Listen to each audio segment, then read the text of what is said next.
Wala nga talaga siyang white cast, guys. O, diba? Maganda siya talaga.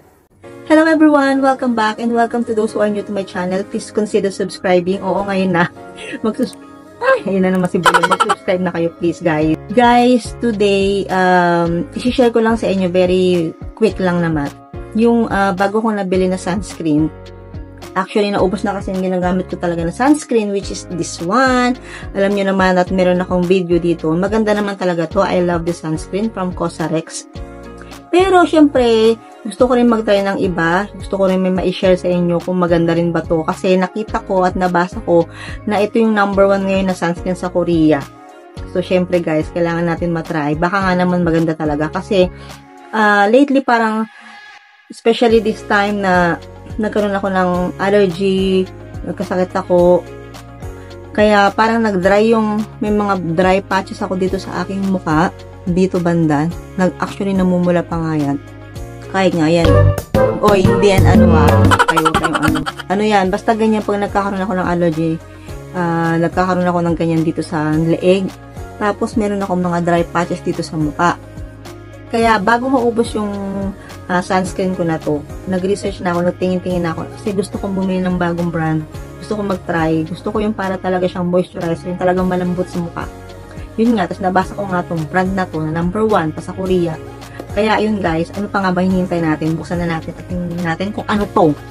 Ayan guys. So again, ayan, nag-order ako sa Beauty Korea. Ayan, dito na ako halos madalas nag-order pagdating sa Korean skincare kasi bukod sa alam kong legit, original yung mga tinitinda nila, lagi silang may discount code dun sa app makapag-order ka. Tapos at the same time, pwede pang magtabi, o diba? Kasi alam mo naman, lahat naman tayo parang gusto natin yung hindi isang bagsakan lang, diba? Especially kung marami kang bibilin. Syempre, makakatulong pa rin kung installment siya.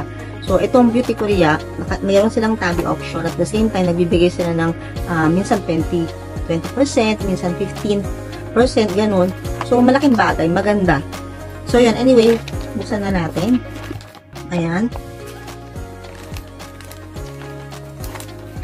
Guys, actually, umorder na rin ako ng bagong, another bottle ng toner na to. So, sa next video na lang. Actually, napakita ko na sa last video ko na ito nga, nag-try ako ng starter kit nitong line na to. Nagustuhan ko siya. Kaya bumili na talaga ako ng regular size. Pero ito na yung pangalawang bottle ko, guys. Ito na nga ang ating topic for today. Ayan, ito ang Round Love. Ayan, ang Birch Moisturizing Sunscreen. Ito yung sinasabi ko sa inyo, number 1 sa Korea ngayon. Ewan ko kung hanggang ngayon, pero yun yung nababasa ko. At talagang marami siyang magagandang reviews. Ayan, lagi silang may guys, ito pa kagandahan dito sa Beauty Korea na to. Lagi silang may freebies. Diba nung nakaraan din sa video ko, nung binili ko yung kit, travel kit ng Sambay, meron din akong nakuhang ganito. Usually, nagbibigay sila ng mask, face mask. Ayan, and then, syempre meron silang ganito, brochure. Parang may something. Oh my God, ano to?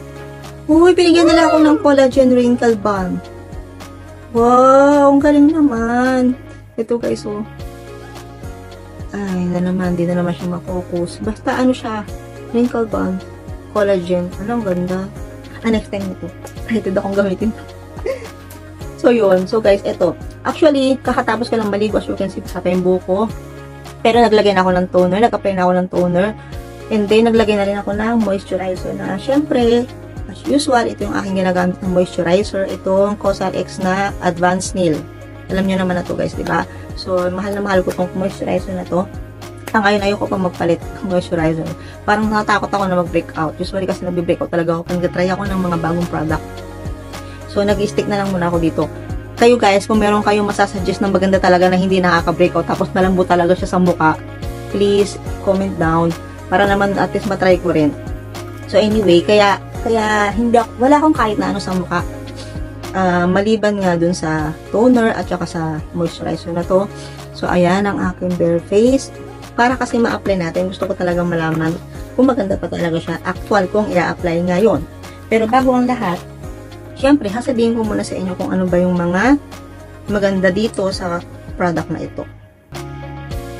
Kakaroon lang tayo ng Alam ko naman guys na nag-research din kayo, diba? Kasi ako pag nanonood ako ng mga videos, syempre, hindi lang naman ako nagre-rely doon sa vlogger. Syempre, nire-research ko na rin myself, diba? So, alam ko naman na gagawin nyo din yun.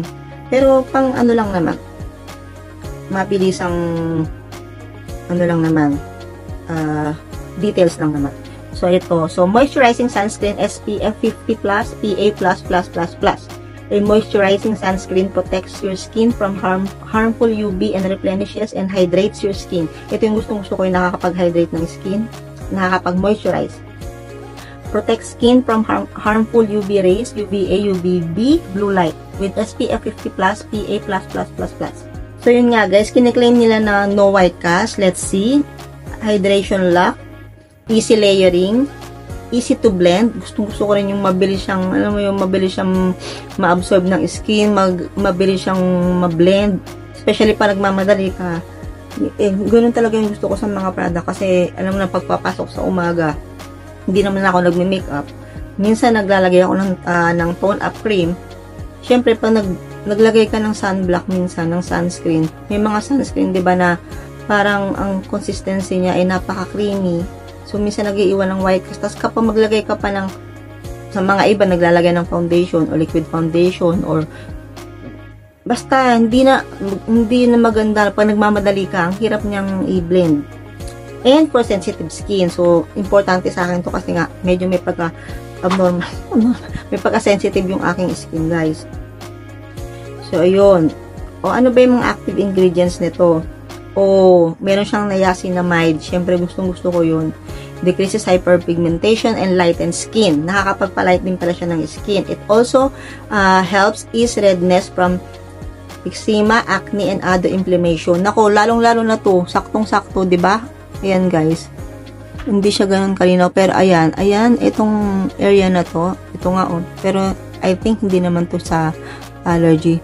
Pero, ito, tsaka ito, medyo ayan, namumula yan. Medyo umukay na nga siya. So, okay talaga siya para dito sa aking condition ng aking mukha ngayon. Meron siyang hyaluronic acid, guys. So, makakapagpa-hydrate talaga siya. I think talaga maganda siya. Sana. Creates hydration and leads to plumper and smoother skin. So, ayun, guys. So, ito yung mangilan-ngilan na dapat yung malaman kung anong meron dito sa sunscreen na to. Sabi dito, soft and creamy. Sensitive for all skin types. Okay. So, let's try and open this one na. Para matry na natin. Ayan. So, ito siya, guys. Ayan yung size niya. Ito yung packaging niya. So, ayan, guys. Try na natin. Sana maganda to, guys, no? Kasi, actually, medyo may kamahalan siya actually ng konti compare dun sa Cosrx. Parang medyo pricey siya ng konti. Syempre, minsan talaga pag maganda yung product, alam na natin yun na medyo may pagkamahal dun. Pero let's see nga kung worth it. So, i-apply ko muna siya dito, guys, sa aking ang dami ko nalagay. Ayoko kasi nag-aaksaya. Ganun din naman nalagay ko rin naman sa mukha ko. Pero ipapakita ko naman din na, guys, dito.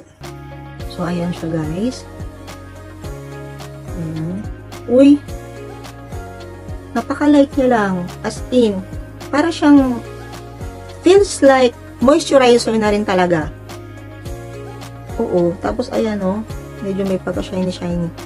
Hindi naman shiny, pero ayan, wala na pala. Hala, ang bilis niya talaga ma-absorb. Diba, ang bilis, guys. Wala na. Pero hindi talaga siya, wala siyang malagkit feeling. Guys, itry na natin sa ating mukha. So, ganyan lang muna, guys. Apply natin.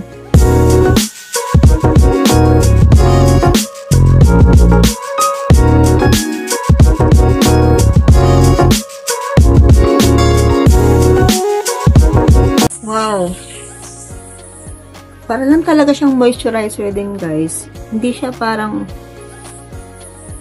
typical na sunscreen. But I don't know kasi syempre, hindi ko naman pa natatry yung mga iba. Baka meron din ganito. Pero grabe guys, ang ano niya, ang balis niya talagang i-blend. Especially pag nagmamadali ka, ganyan. Okay. Tapos mukhang wala rin siyang white cast. Kasi ngayon, tinan nyo, wala na talaga akong halos inaano ko na lang siya. Biniblend ko na lang na maayos. So, yung amount na nilagay ko guys, medyo enough na yon. Pero kung marami kayong mag-apply ng sunscreen, minsan kasi marami din ako mag-apply, depende sa pupuntahan ko. Pero pag papasok naman ako, syempre nasa loob ka lang naman ng ng trabaho mo, wala ka naman talaga sa labas, so medyo sakto mga ganito lang. So yun guys, so ayan, wala, parang ayan na, wala nga talaga siyang white cast guys, o diba? Maganda siya talaga. Sabagay, hindi ko pa naman masasabi kapag, dapat makita natin kapag nasa labas, kung ano ba siya, kung yung kapag naarawan ka biglang tawag dito parang oily yung mukha mo, may mga ganun kasi diba minsan, o baka nakaka-dry after mga ilang oras o after 8 hours ganun. So tingnan natin guys. Sa next video ko na lang siguro, so bibigyan ko kayo ng review kasi first time ko lang naman siyang ginamit, pero sa ngayon, sa pag-apply ko ngayon, so far gusto ko siya. Okay siya kasi ang bilis niya talagang mablit. At the same time talagang, wait lang, parang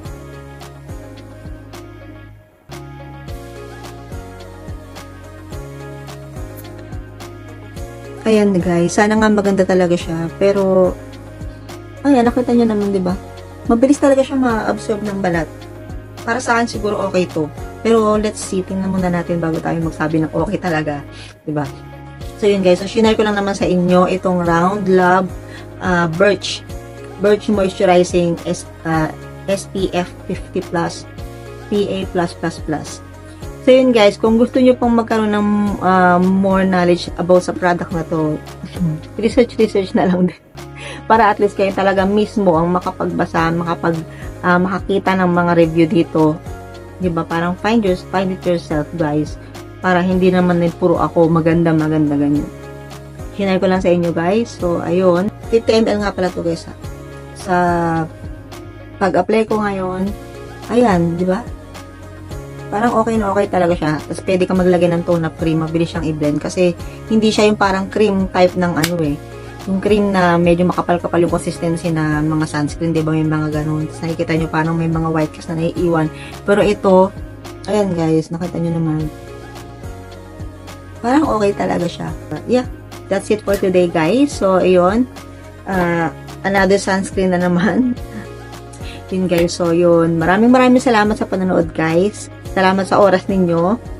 At yun sa mga hindi pa nagsusubscribe dyan, please consider subscribing guys. And then, kung meron kayong mga suggestions na gusto nyo ipa-review or ipa-try, para hindi na kayo gumastos, ako na lang yung gagastos. I-try ko muna, tapos para makita nyo kung okay. Dito naman sa video ko guys, wala namang ektik dito guys. Kung ano talaga yung sa palagay kong okay. Okay, pag palagay kong hindi, nag-breakout ako. Sasabihin ko sa inyo na nag-breakout ako. Although, iba-iba naman tayo ng skin type. So, pwedeng sa iba, hindi mag-breakout.